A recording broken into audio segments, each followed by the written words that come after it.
أهلا وسهلا بكل إخواتي وحبايبي متابعين قناة مملكة الرعب. النهاردة هكون معاكم والحلقة الأخيرة من رواية مولانا. وزي ما متعودين قبل ما بنبدأ الحلقة تعالوا نفتكر مع بعض آخر مشهد في الحلقة اللي فاتت. يلا بينا. أنا قلت للست روجينا أنا لازم أقرأ القسم ده دلوقتي. الست روجينا قالت لي حاضر يا مولانا. اذهب أيها الحكيم واحضر شعائر القسم. وبعد لحظات قليلة الحكيم رجع وفي ايده قطع جلد كتير مكتوب عليها رموز وحروف وكلام غريب واسماء لاقوى ملوك الجن السفلي. بس الحكيم بدأ يقول لي قبل ما تقرر يا مولانا انك تكون مسؤول عن القسم ده وحمايته لازم تعرف ان مش هيبقى من حقك ترجع عن نصرة الخير باقي العمر. انا قلت له انا اخترت من زمان ان اكمل في عالمكم. انا لقيت معاكم اللي ما لقيتوش عند اهل بلدي واتعلمت منكم كتير، وصدقني يا حكيم انا لازم انتقم للكل ومش هرحم شياطين الارض طول ما انا عايش. وبعدها بدأت اقرا القسم وبكده اقدر اقول لكم يلا بينا نسمع الحلقة الاخيرة. بدأت اقرا القسم. طبعا مش هقدر اقول لكم عليه عشان فيه اسماء لاقوى ملوك الجن السفلي وطلاسم حقيقية. أنا أثناء القراءة كان جسمي بيبرد بطريقة شديدة، كان بالظبط كأن جسمي كله محطوط في وسط ألواح من التلج، وبدأت الرؤية تختفي من قصاد عيني لمدة لحظات وترجع تاني. كنت حاسس إني متكتف في مكاني بس كنت بحاول أكمل القسم بكل ثبات لحد ما خلصت قراءة القسم وبقيت شايف العالمين في وقت واحد. أيوة، كنت شايف عالم الإنس والجن في نفس اللحظة. بعدها بدأت أشوف أي حاجة أنا عاوز أعرفها، وبعدها قررت إن أروح لسجن المملكة. وأول ما وصلت وكان معايا الراجل العجوز والحكيم والست روجينا وجنود المملكة حوالين مننا في كل مكان. الغريبة إن أول ما وصلت قصاد سجن المملكة كل شياطين الجن داخل السجن التزموا الصمت. بدأت أتكلم بصوت عالي وأقول أنا على أتم الاستعداد أحرق أي واحد فيكم، وأكيد أنتم عارفين كده كويس، بس في حل تاني أفضل ليكم كلكم. أنا بعرض عليكم إنكم تساعدوني وتكونوا تحت قيادتي، وأوعدكم بعد الحرب ما تخلص كل واحد فيكم هياخد حريته المطلقة إنه يختار يكمل معايا أو إنه يمشي ويكون حر. بس هاخد عليكم عهد كلكم عارفينه، اللي هينقض العهد منكم هيتحرق في نفس اللحظة. أنا هسيبكم تفكروا لحد بكرة، بس أهم حاجة تفضلوا ملتزمين الصمت، واللي هيخالف مصيره هيكون الحرق. وبعدها مشيت من المملكة ورجعت على الفيلا اللي عايش فيها. دخلت غرفتي لقيت الملعونة موجودة وبدأت تتكلم بسرعة وتقولي الفلوس موجودة هي مولانا زي ما طلبت. قلت لها تمام، تقدري تنصرفي دلوقتي يا ملعونة وخليكي دايما جنب رائف البغدادي. بعدها دخلت اتوضيت وصليت ركعتين لله، وكانت دعوتي الوحيدة في السجود اللهم انصرني على القوم الكافرين. وبعد الصلاة والذكر كان لازم أنام وارتاح. وأثناء نومي شفت نفس حلم امبارح قمت تاخدني لحد السجن اللي فيه الست العجوزة. أنا صحيت من نومي وأنا متأكد إن الست العجوزة دي هي أميرة قبيلة الغيلان. وقبل ما أخرج من غرفتي سمعت صوت رائف البغدادي والباز، مع إن الوقت لسه بدري. نزلت قابلتهم وكان باين على وش رائف الغضب الشديد واتكلم بسرعة وبعصبية. أنا جهزت الفلوس اللي أنت قلت عليها يا مولانا وحطيتها بإيدي في الخزنة. صحيت لقيت الفلوس اختفت يا مولانا. أنا ابتسمت له ابتسامة خفيفة وقلت له اهدى يا رائف، الفلوس معايا من بالليل. رائف وهو متوتر كان بيقول لي انت ليه بتعمل معايا كده؟ انت ليه مصمم تخليني اخاف منك يا مولانا؟ قلت له انا عاوزك طول ما انا موجود ما تخافش من حاجة يا رائف بيه، بس الحاجة الوحيدة اللي عاوزك تخاف منها كويس ان اختفي وانا زعلان منكم. ولا رأيك ايه يا باز باشا؟ عبد المنعم الباز بدأ يتكلم وكان باين على ملامحه التوتر. كل اللي تقول عليه صح يا مولانا، بس انا عاوز افهم ليه خدت الفلوس بالليل وازاي فتحت الخزنة؟ انا بضحكة سخرية قلت له كنت عاوز اوفر المشوار عليك انت ورائف بيه، وبكده دوركم انتهى معايا، تقدروا تمشوا وانا لما احتاج حد فيكم اعرف اوصل له ازاي. وبعد ما مشي رائف ومعاه الباز طلعت الغرفة بتاعتي من تاني، اتوضيت وصليت ركعتين، وبعدها خدت الفلوس وقررت ان اظهر قصاد بيت عم حسن. واول ما خبطت على الباب سمير هو اللي بيفتح الباب وبدأ يقول لي يا اهلا وسهلا يا مولانا، اتفضل. عم حسن اول ما شافني قال لي يا مليون مرحبا، اتفضل يا مولانا، نورت البيت. انا اول ما دخلت بيت عم حسن شفت عفش هاجر وسمير مركون في بيت عم حسن. سألته ليه كده يا عم حسن؟ عم حسن رد عليا وقال لي هاجر وسمير حابين يردوا جزء صغير من جميلك، وقرروا انهم يفضوا بيتهم من كل حاجة في نفس اليوم اللي انت قلت محتاج البيت فيه، ودلوقتي يا مولانا البيت كله تحت امرك وفاضي. انا بصيت لسمير وقلت له ليه عملتوا كده؟ انا قلت لكم معاكم لاخر الاسبوع لحد ما تشوفوا بيت تاني. انا لقيت هاجر هي اللي بتتكلم وقالت لي تصدق بايه يا مولانا، انا معرفش ليه كنت حاسه انك اكيد محتاج البيت ده، فبيتهيألي دي اقل حاجه نقدر نقدمها لك يا مولانا. انا قلت لها ماشي يا هاجر، وان شاء الله قريب جدا البيت هيرجع تاني وهيكون هديه مني لبنتك رحمه. لقيت سمير بيتكلم وبيقول لي يا مولانا انا مجهز عقد البيع وواقف على امضتك، يا ريت تسمح، احنا مش عاوزين فلوس، احنا عاوزين نرد جزء صغير من جميلك يا مولانا. انا قلت لك يا سمير الفلوس دي تبقى رزق رحمه، المهم هات العقد عشان لازم امشي دلوقتي. وبعد ما مضيت على العقد خرجت من بيت عم حسن وظهرت في بيت هاجر وسمير، ولقيت الزاهد مستني مع جزء من جنود المملكه جوه البيت، وبدات اعرفه هيعمل ايه بالظبط اول ما احنا نشتغل في المقبره. وبعد ما فهمت الزاهد كل حاجه قررت ان اظهر لرائف البغدادي عشان نبدا شغل في المقبره. أول ما ظهرت في مكتب رائف البغدادي وكالعادة التوتر والخوف موجود على وش رائف. بعدها بدأ يتكلم بسرعة، في إيه يا مولانا؟ في أكتر من طريقة تقدر توصل لي بيها غير إنك تظهر لي فجأة، بجد الموضوع ده بوظ أعصابي وخلاني طول الوقت خايف إنك تظهر، ويا ريت ظهورك المرة دي يكون عشان حاجة مفيدة يا مولانا.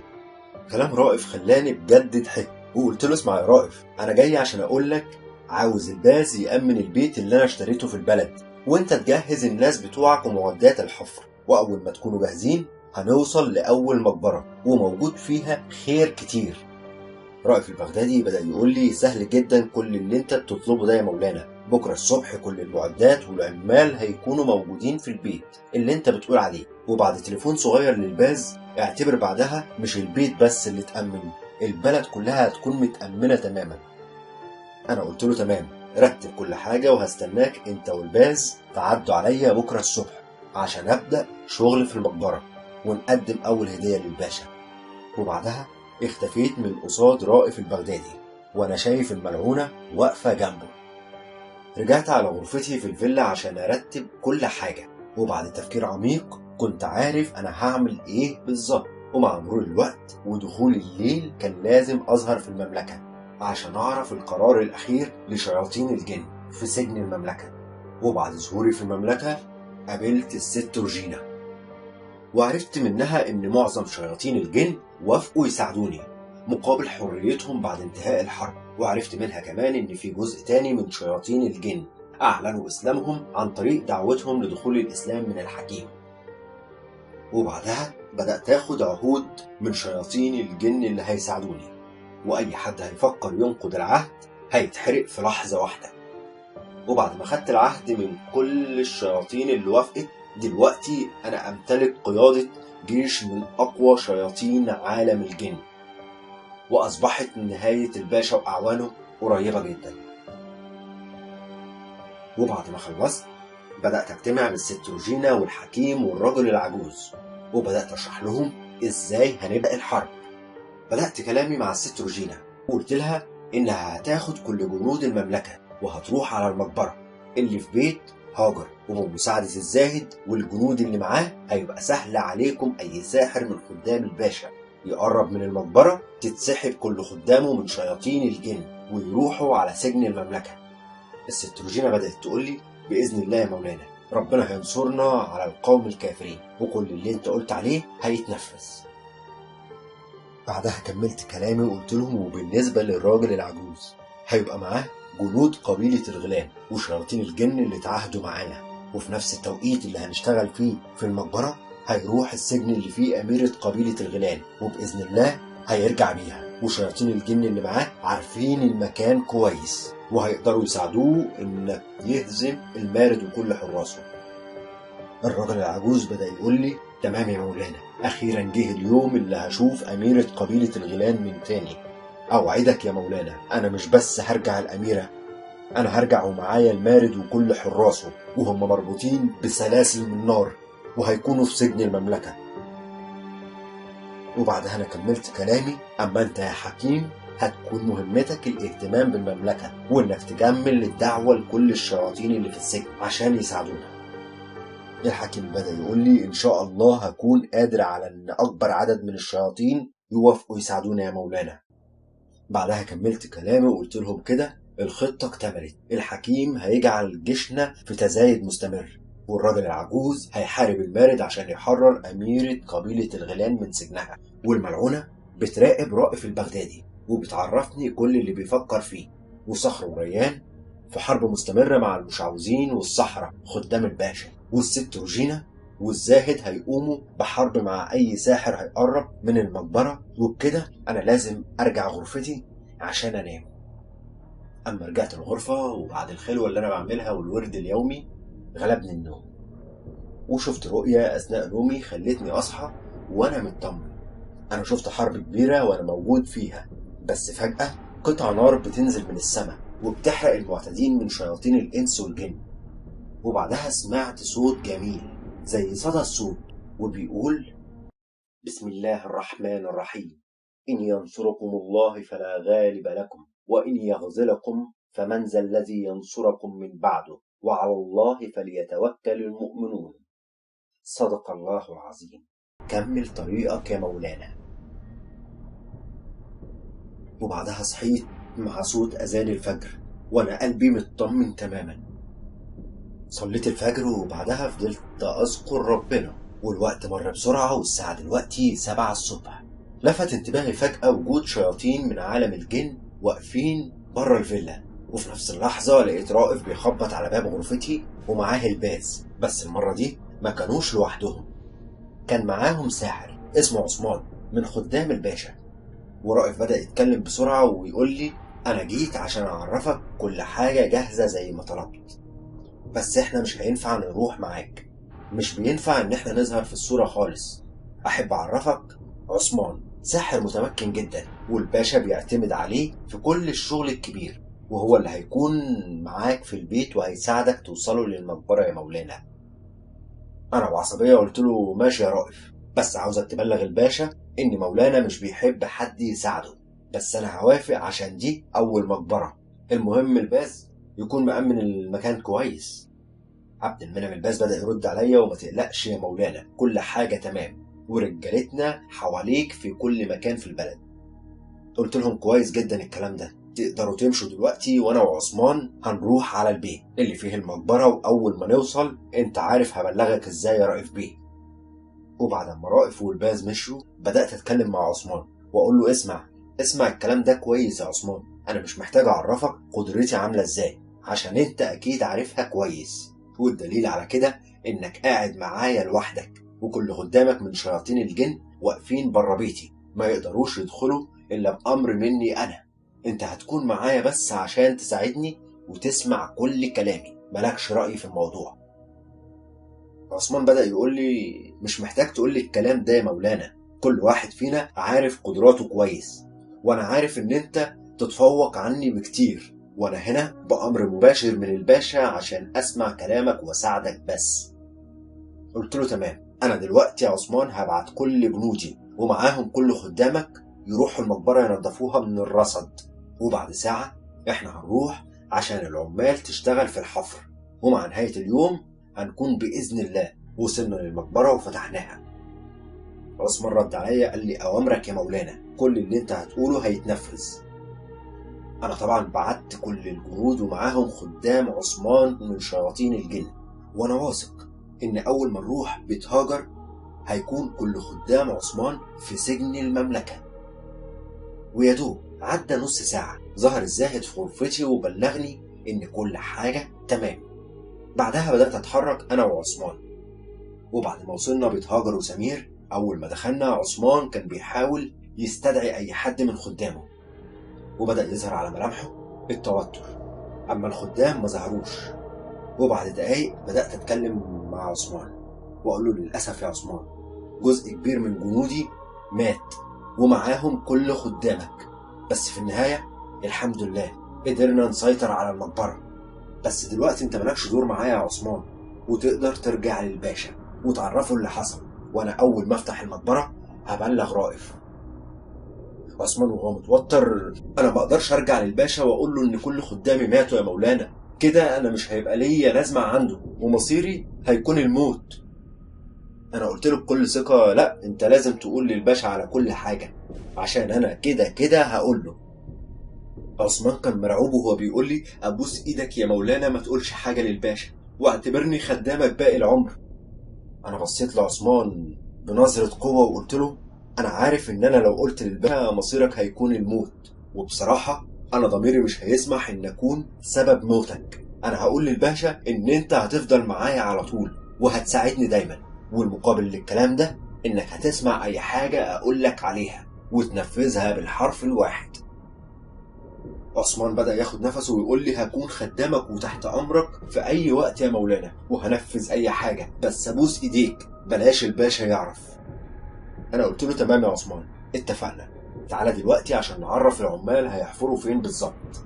وبعد ما حددت مكان الحفر، العمال بدأت تشتغل والوقت بدأ يمر. وأثناء الحفر الست روجينا ظهرت وبدأت تتكلم معايا وتقول لي: أستأذنك يا مولانا، المكان دلوقتي كله تحت تصرفك انت ومفيش خطر، تسمح لي اخد كل جنودي واروح اساعد الراجل العجوز في تحرير امير قبيلة الغيلان؟ طبعا انا وافقت. وبعد ما الست روجينا مشيت بجنودها ومر اكتر من ساعتين، لقيت الست روجينا راجعة وهي تبكي. انا بقول لها: خير يا ست روجينا، طمنيني. الست روجينا وهي بتعيط بتقول لي: بعد ما قدرنا نقتل المارد وكل الحراسة اللي على سجن الاميرة، وأول ما دخلنا غرفتها شفنا الأميرة مرمية على الأرض، المرض كل كل جسمها وماتت يا مولانا، اللي وهبتك الحياة ماتت يا مولانا، أستحلفك بالله لازم حقها يرجع يا مولانا. أنا مشاعري بدأت تتهز وقلت لها: أوعدك يا ست روجينا هنتقم شر انتقام لموتها وموت ابنها وموت أبويا وأمي، أوعدك إني هوهب حياتي لمحاربة كل شياطين الإنس والجن المتمردين، بس أهم حاجة دلوقتي كل جنودك وكل جنود الزاهد وكل جنود قبيلة الغيلان هتروحوا تساعدوا صخر وريان، وبإذن الله قبل بكرة الصبح يكون الباشا من غير خدام من عالم الجن. أما شياطين الإنس اللي مع الباشا أنا هتولى بيهم وعارف هستفاد منهم إزاي. الست روجينا والزاهد ومعظم جنودهم مشيوا من المكان، واتبقى معايا جزء صغير من جنود المملكة. ومع الساعة 1 في منتصف الليل كنت وصلت لباب المقبرة وفتحتها، وكان لازم في اللحظة دي أبلغ رائف البغدادي، وقررت إن أظهر له في بيته. سبت عثمان والعمال وجنود المملكة في مكان المقبرة، وبعد ظهوري في غرفة رائف كان نايم على سريره. أنا قربت منه وبصوت عالي قلت له: اصحى يا رائف، وصلنا للمقبرة، اصحى. رائف قام مفزوع من نومه وهو بيقول: لا والله العظيم حرام اللي بتعمله فيا ده يا مولانا، حرام عليك، انا ممكن مرة اموت منك. انا وانا بضحك قلت له: فتحنا المقبرة، قوم بلغ الباشا. رائف البغدادي بدأ يتمالك نفسه ويتكلم: مقبرة ايه اللي هبلغ بيها الباشا يا مولانا؟ الساعة دلوقتي 2 بعد نص الليل، الصبح يا مولانا هبلغ الباشا، بس ابوس ايدك ما تظهرليش وانا نايم تاني.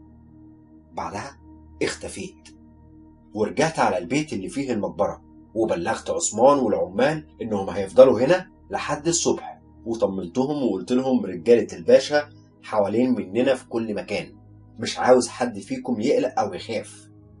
وبعدها رجعت على غرفتي في الفيلا، وقبل الفجر استدعيت الحكيم، وبعد حضوره بدأت اتكلم معاه: انا عاوز نسخ طبق الاصل من كل محتويات المقبرة اللي فتحناها النهاردة، ويكونوا موجودين في المملكة في أقرب وقت.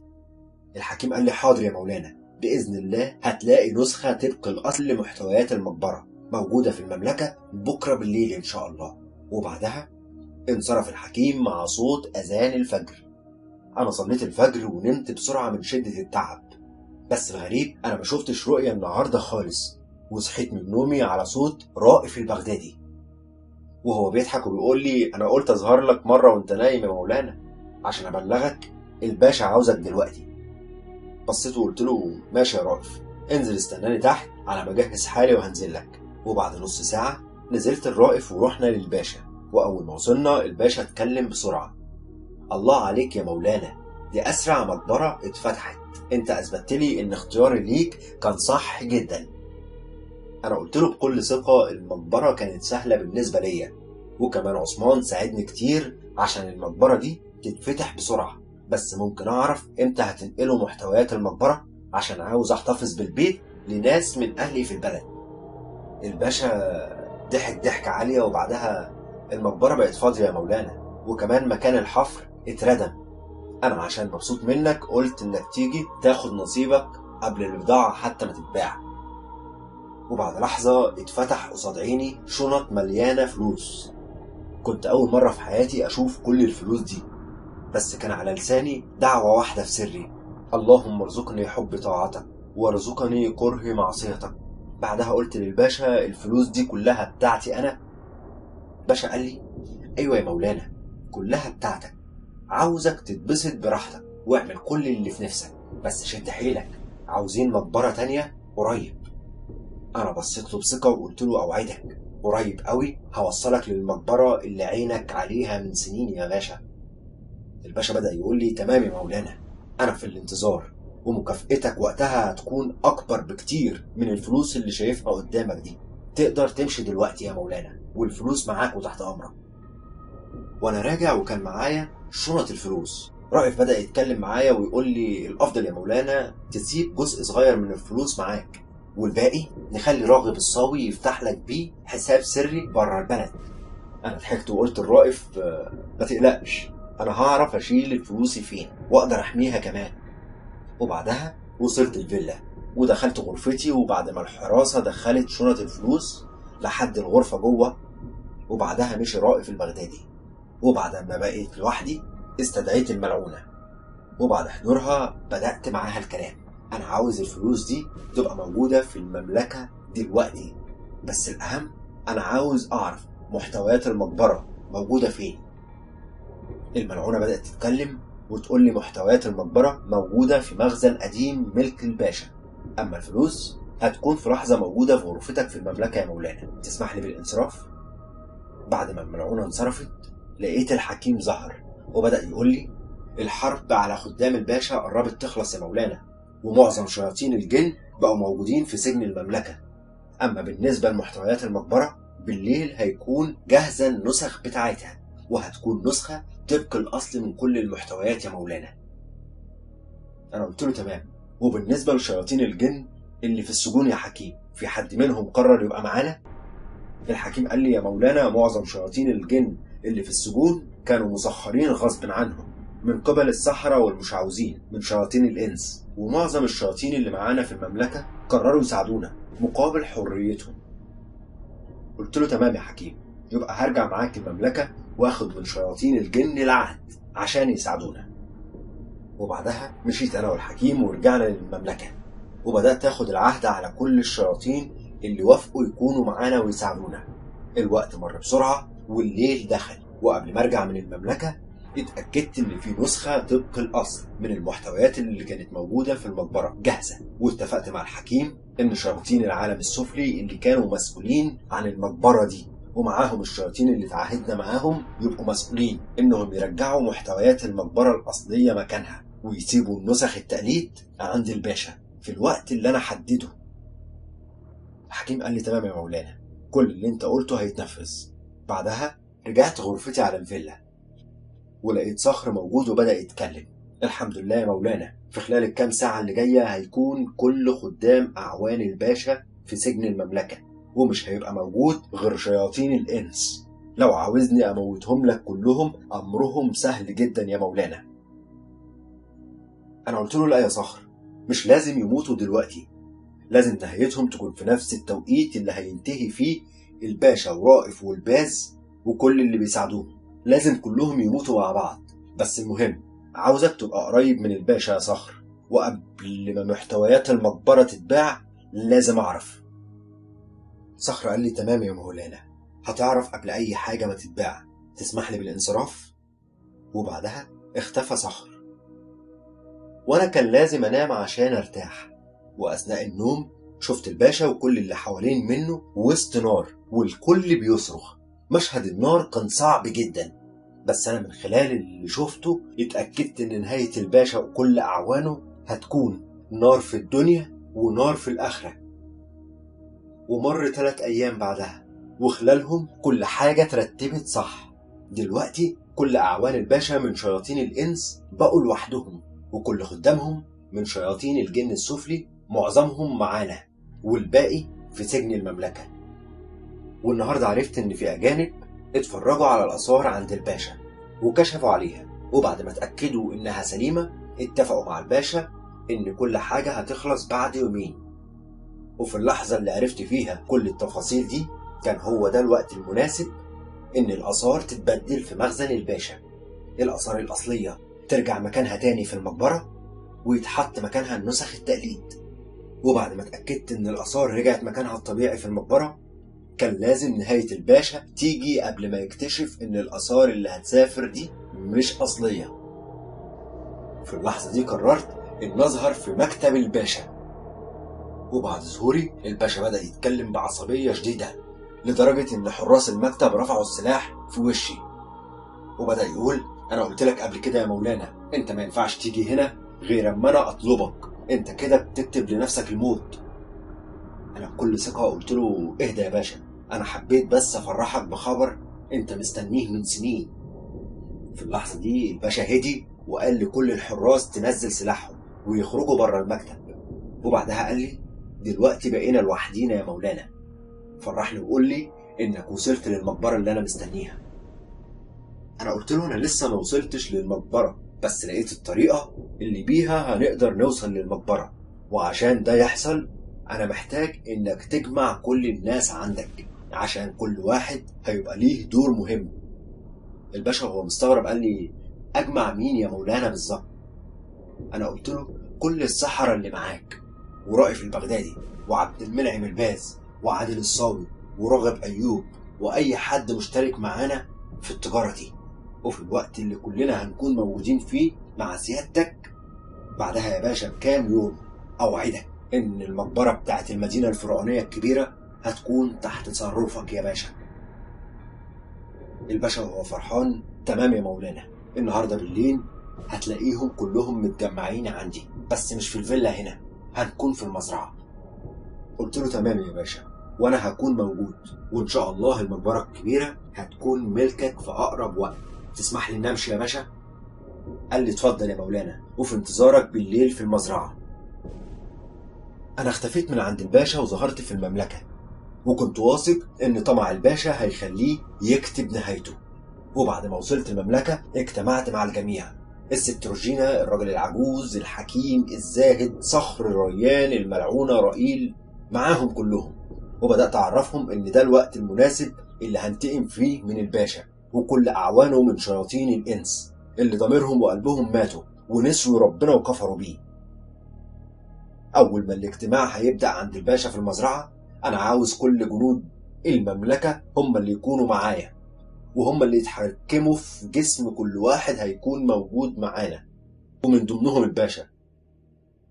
وبعدها الراجل العجوز وجنود قبيلة الغيلان هيحرقوا المزرعة كل اللي موجودين فيها. أنا عاوز الكل يكون جاهز بالليل. أنا بعد ما خلصت كلامي رجعت من المملكة على الفيلا، ودخلت خلوة صلاة وذكر والورد بتاعي. ومع مرور الوقت لقيت رائف جاي ياخدني بالعربية بتاعته عشان نروح المزرعة عند الباشا سوا. وفي خلال الطريق رائف كان بيحاول يفهم مني ايه الحكاية، بس انا قلت له: لما نوصل عند الباشا هتعرف كل حاجة.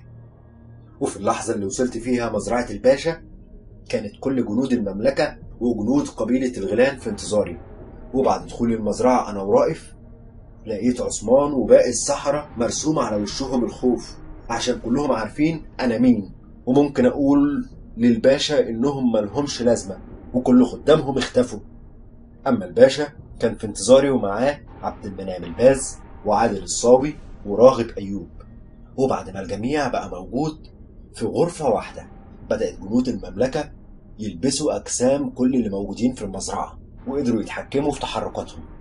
ودلوقتي أصبح كل من في المزرعة مقيد من خلال أفراد كتير من الجن. الجميع مش قادر يتحرك أو حتى يتكلم. بقيت واقف قصادهم كلهم وأنا شايف الخوف والرعب في عينيهم، وبدأت أتكلم وأقول: أنا عارف إن كل واحد فيكم متكتف ومش هيقدر يتحرك خطوة واحدة. أنا جمعتكم النهاردة وكان نفسي أجمع كل شياطين الإنس اللي نسيوا ربنا، ونسيوا كمان إن ربنا بيمهل ولا يهمل. النهاردة كلكم هتدوقوا العذاب زي ما كنتوا السبب في عذاب وموت ناس كتير. انت عارف يا باشا، انت كنت سبب في موت أمي وأبويا وناس كتير من بلدي. انت حرام تكون مسؤول في البلد دي. أنا عاوز أقولك إن كنت بخطط لك من زمان قوي عشان أنتقم لكل واحد انت كنت سبب في موتهم من الإنس وكمان من الجن. بس لحد دلوقتي أنا مش عارف أموتك إزاي يا باشا.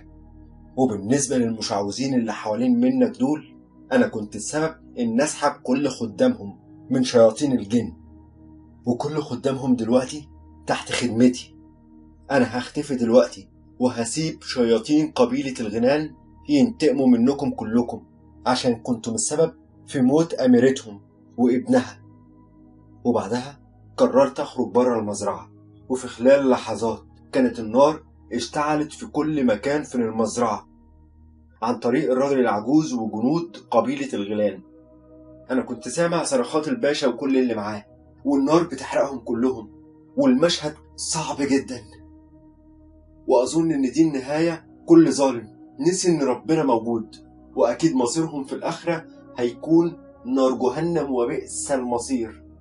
وبعد ما اتأكدت من موت الباشا وكل اللي معاه، قررت إن أختفي وارحل على مملكة النورانيين.